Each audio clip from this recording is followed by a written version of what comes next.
Hey guys, so it is May 19th, 2017, and I know I am actually reporting on this a day late, but I was a little bit mixed up with some things yesterday and I was busy.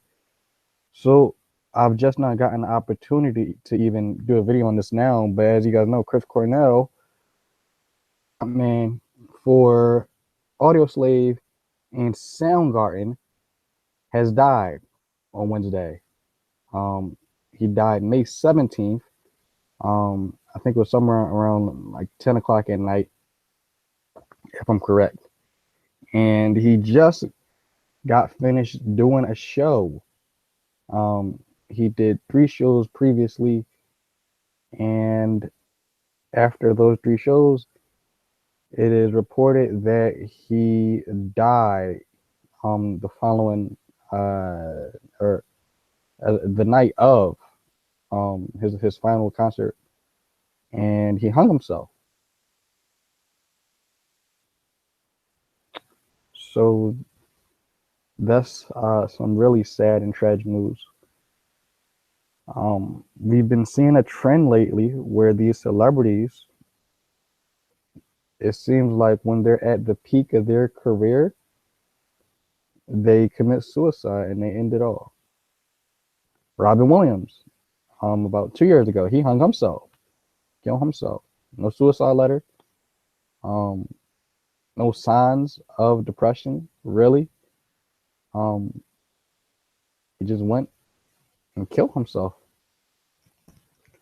Um, this is kind of similar though to Chris Cornell was probably like the Kurt Cobain of our day. And weird enough, Kurt Cobain died of a drug overdose.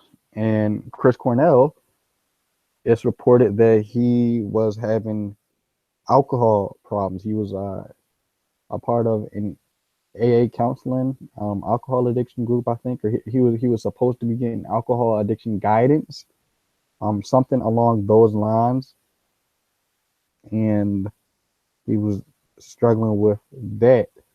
So it seems like Jim Carrey's quote is becoming true and true as each day passes.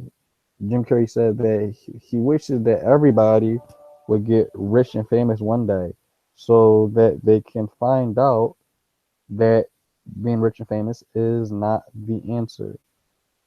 So that's kind of troubling. All we ever get bombarded with when we're younger is you want to be rich and famous, you want to be rich, you want to be rich, you want to be rich, you want to make a lot of money, you want a lot of people to know who you are, you want to be very, very popular, you want to be famous. And these people attain wealth and success and fame, and then they kill themselves because even that is not enough to give them lifelong fulfillment. So that's pretty sad. I think the real thing we need to look at though is we have so many different new technologies nowadays. We have iPhones, computers, laptops, TVs, Xbox 360, motherboards, hard drives, satellites, micro ATX motherboards. We have so many different forms of technology, so many different forms of computers. Everything to live with, but we have nothing to live for. And so it seems to me that people today are facing the same exact problems people were facing 2,000 years ago and farther. Um, because though technologies and objects and how we do business and etc. have changed, people still have not changed that much. People still are going through poverty. People still are getting terrible, agonizing diseases. People still are having family breakups. People still are murdering one another in cold blood. People still are having these age-long problems that humans have always been facing since they have arrived on this planet. And so this is where my last video comes into play, where I asked the question of, is Christianity still practical? Is it still needed in a society that is so highly evolved? And that's where I would say absolutely 100%. Christianity is still useful today. And I would even argue that if certain celebrities and people who have committed suicide in the past had a higher hope, if they had the Christian hope that the Christians have for the future, um, maybe that might motivate them to keep on pushing on. Um, Maybe that might have given them that extra drive they needed, so they wouldn't commit suicide. I said, religion, Christianity, it gives people fulfillment.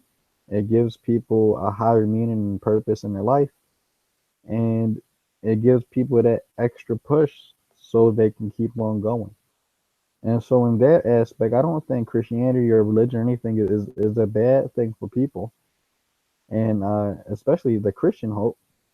Christians believe that, and that you shouldn't just go and waste your life and kill yourself. And if you are to live your life, you're supposed to live your life to the fullest by helping other people. I think that's another thing we need to look at too.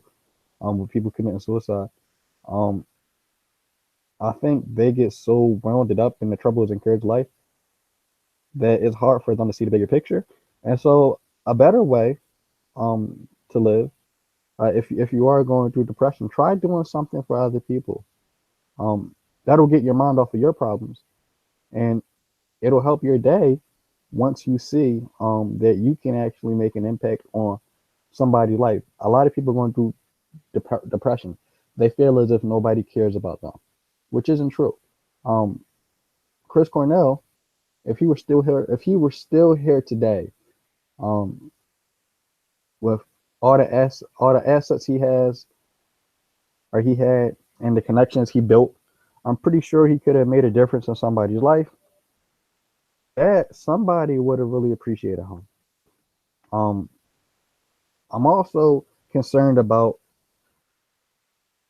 if anybody saw any warning signs before this happened. Um, he was depressed or going through some type of depression.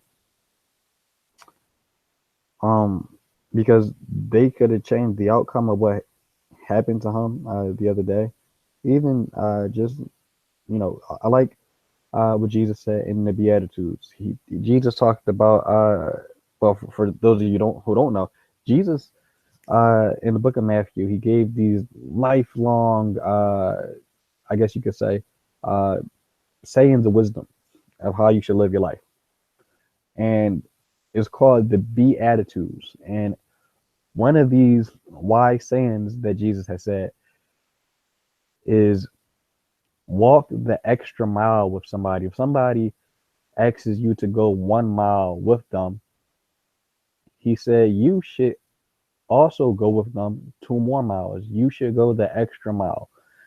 And this is another thing where I think applying these practical uses of the Christian teaching be beneficial to somebody's life. If somebody would have just went the extra mile with Chris Cornell, sat down with him, picked his brain, asked him what was on his mind, talked about what he was going through. A lot of times when people are going through certain situations, they don't want a solution.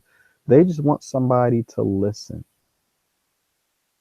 And I think if he had something along those lines, along, you know, somebody living out these beatitude applications and applying them to their life, and being a friend to Chris Cornell and being somebody he can talk to and a shoulder he can lean on, because you got to remember, these celebrities, these people who we raise up who are rich and famous, um, they're human too. My thoughts on Chris Cornell, his death is a very sad and tragic thing when anybody loses your life, but especially when it's somebody like him who made such an impact on the world through his music. He had such a gift. He had a very distinguished voice, and it's sad that he felt that way.